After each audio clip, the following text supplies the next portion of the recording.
Hola, bienvenidos a este video. Mi nombre es Ariana Alejandra Alarcón Cajima y en esta ocasión el grupo número 1 del curso de termodinámica, a cargo del ingeniero Pedro Loja, les presentará su trabajo de extensión universitaria. Los integrantes del grupo número 1 son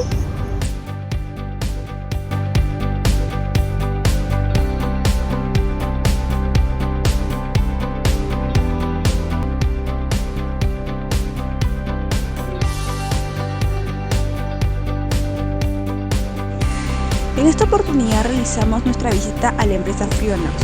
Es una empresa dedicada a la fabricación de equipos de aceros inoxidables para el sector gastronómico de restaurantes, hoteles y afines.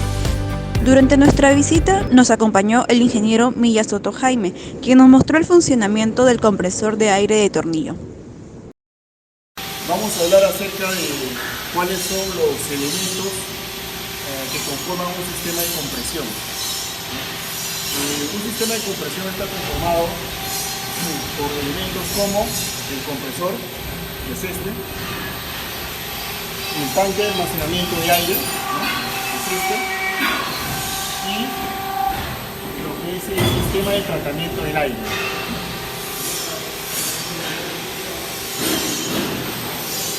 Este es el compresor, es un compresor llamado de tornillo, ¿no? Está conformado por los siguientes elementos: un motor, que es ese, ¿no?, el de color plomo, ¿no?, es el motor.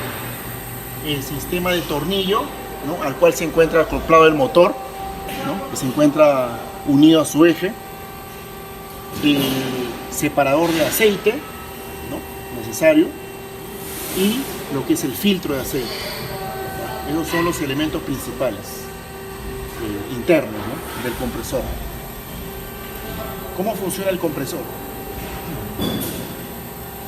El compresor lo que hace es de que la fuerza motriz del compresor es el motor, ¿sí?, el motor al girar acciona el tornillo, ¿no?, que se encuentra acoplado a él, ¿no?, y empieza a girar, consume el aire, y ese aire es necesario inyectarle aceite.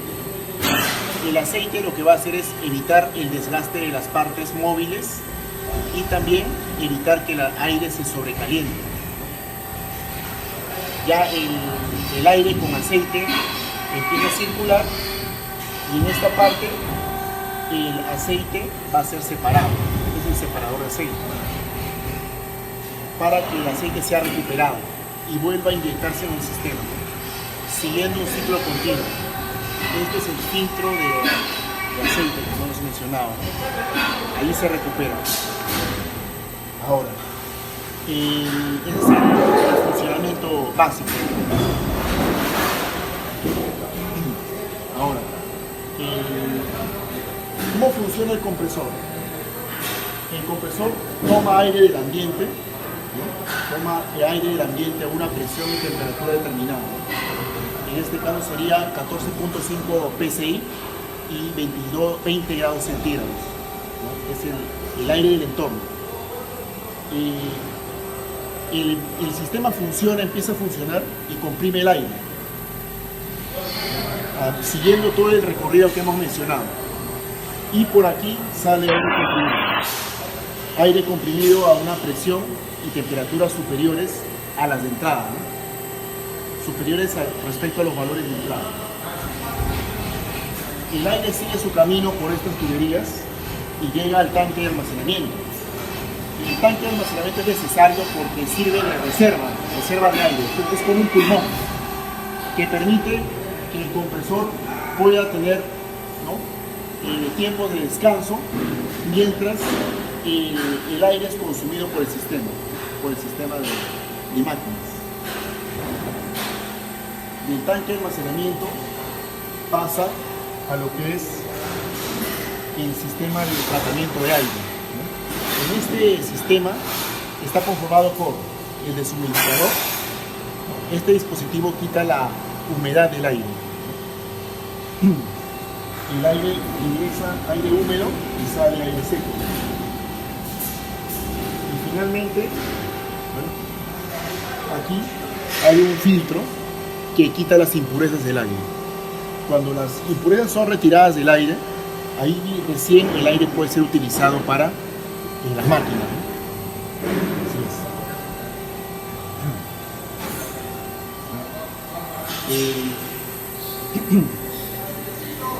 ¿Cómo podemos entender el funcionamiento? O sea, el funcionamiento de este sistema está sujeto, por ejemplo, a un consumo de aire.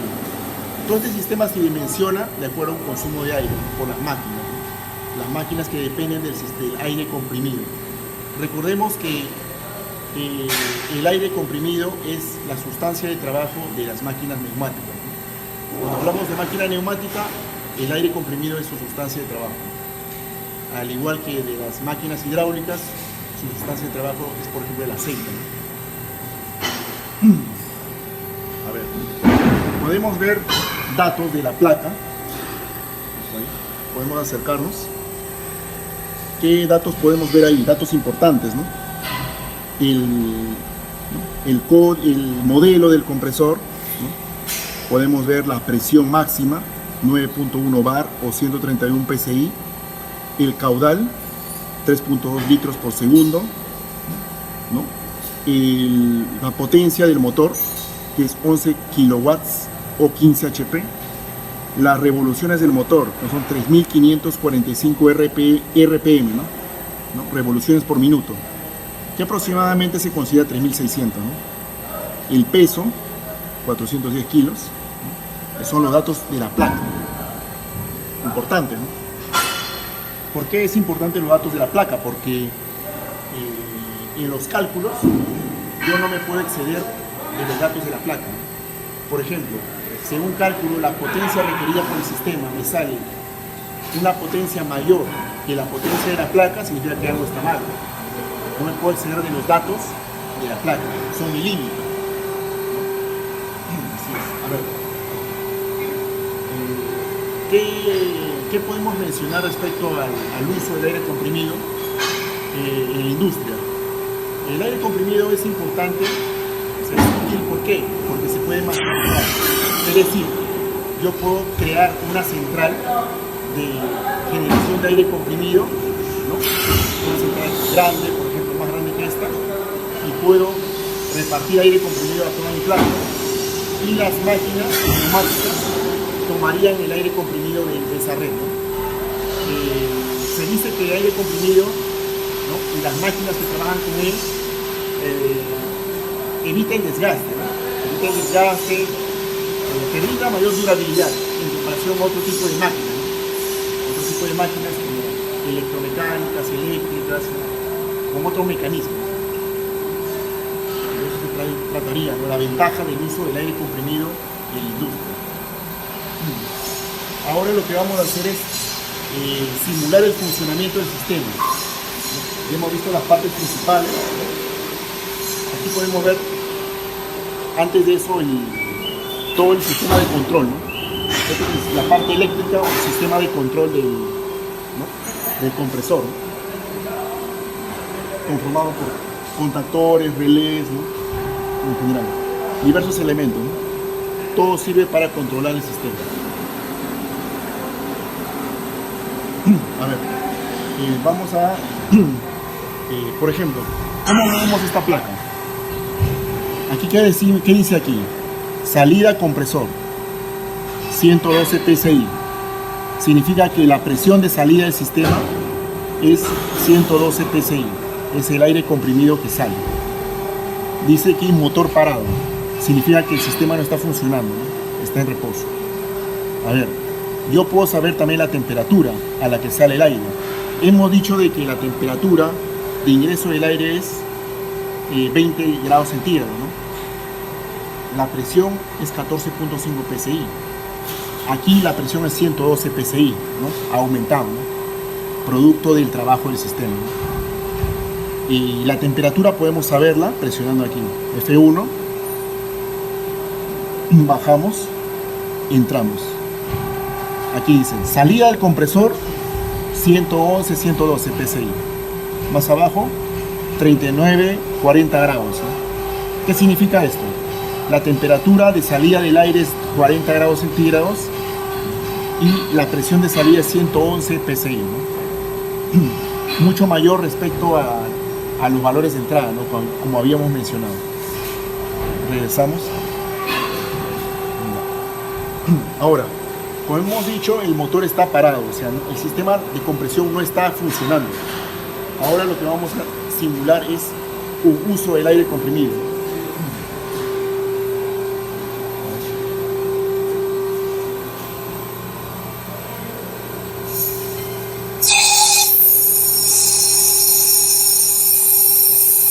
Creamos una fuga, ¿no? Una fuga de aire, creamos un consumo de aire, ¿no?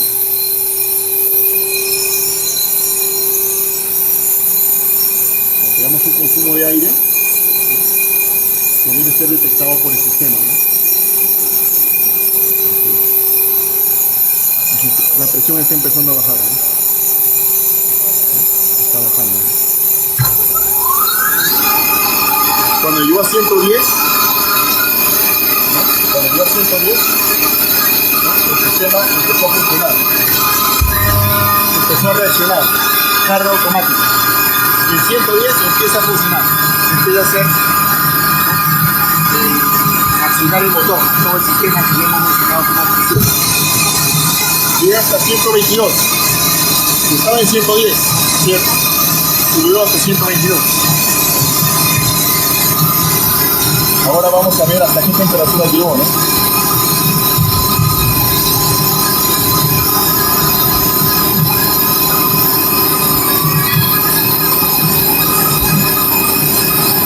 ...48 grados, ¿no?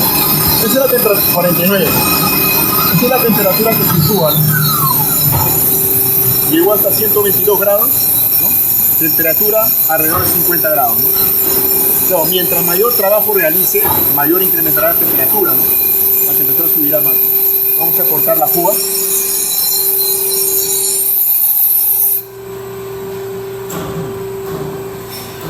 Vamos a esto cómo funciona, ¿no? Es el funcionamiento del sistema. Hemos hecho una simulación de cómo marcha. Finalmente, hablando un poco de mantenimiento, este dispositivo tiene que realizarse un mantenimiento periódico, ¿no? De acuerdo al trabajo realizado.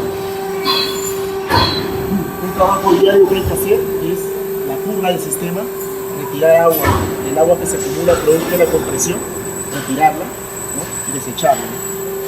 Tanto del compresor como también del tanque. En el tanque también se acumula agua, ¿no? Producto de la compresión, así que también hay que retirar esa agua, ¿no? Es algo que hay que hacer siempre, porque si no el aire se empieza a llenar de humedad innecesaria y perjudicaría los elementos, ¿no?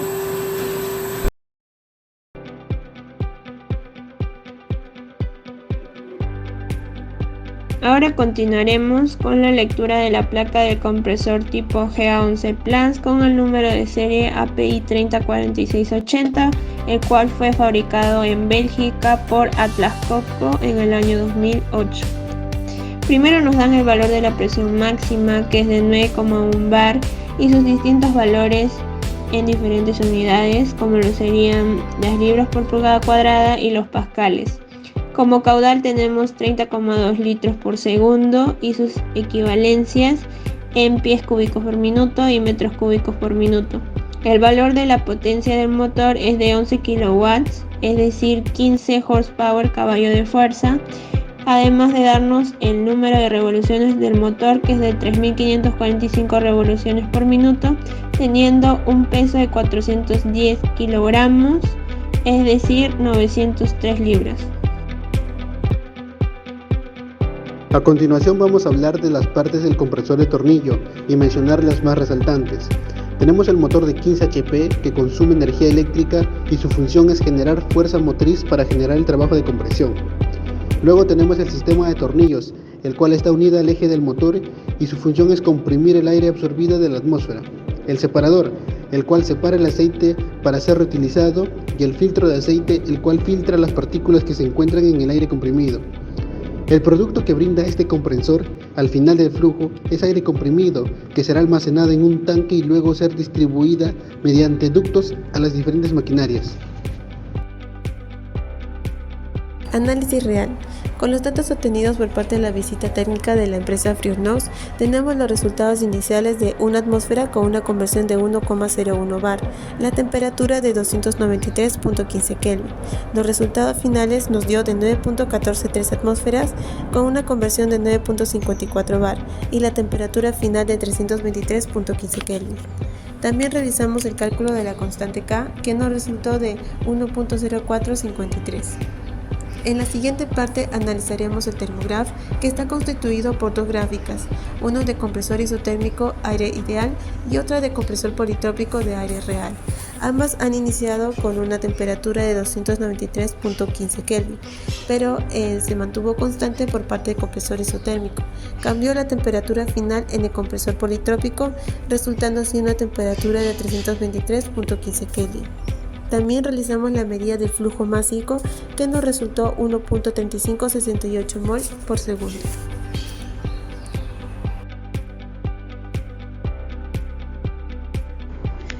A continuación vamos a explicar un ejercicio aplicativo, el cual nos pide determinar el trabajo que requiere en kilojoules entre kilogramo y la potencia necesaria para impulsarlo en kilowatts.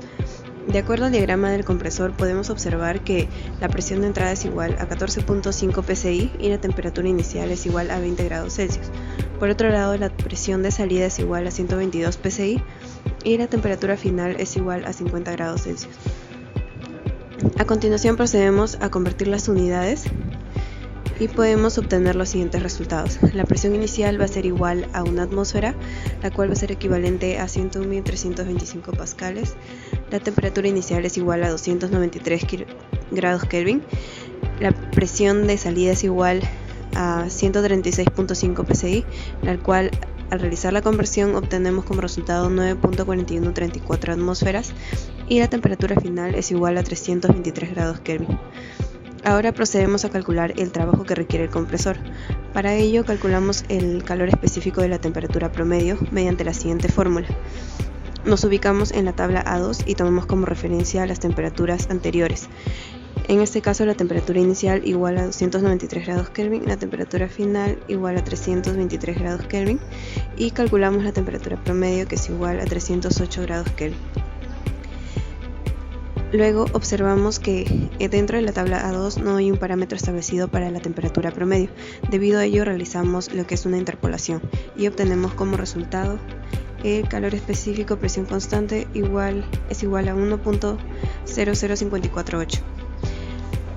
Luego de hallar los valores vamos a reemplazar en la fórmula principal y obtenemos como resultado que el trabajo va a ser igual a 30.1644 kilojoules entre kilogramo. Ahora procedemos a calcular la potencia. Para ello primero calculamos el caudal volumétrico de la entrada.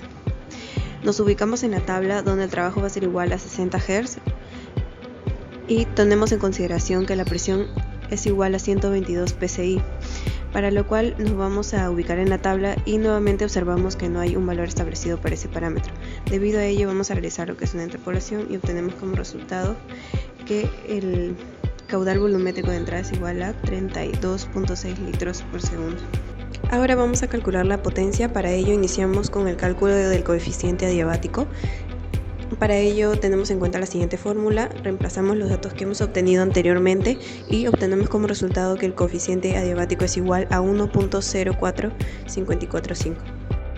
Luego vamos a proceder a calcular el caudal molar, el cual vamos a guiarnos de la siguiente fórmula. De la misma manera reemplazamos los datos y obtenemos como resultado final que el caudal va a ser igual a 1.3568 mol por segundo. Finalmente vamos a calcular la potencia requerida mediante la siguiente fórmula que podemos observar. Reemplazamos los datos que hemos calculado a lo largo del ejercicio y obtenemos como resultado que la potencia requerida va a ser igual a 7.779.23 watts, lo cual es equivalente a 7.779 kilowatts.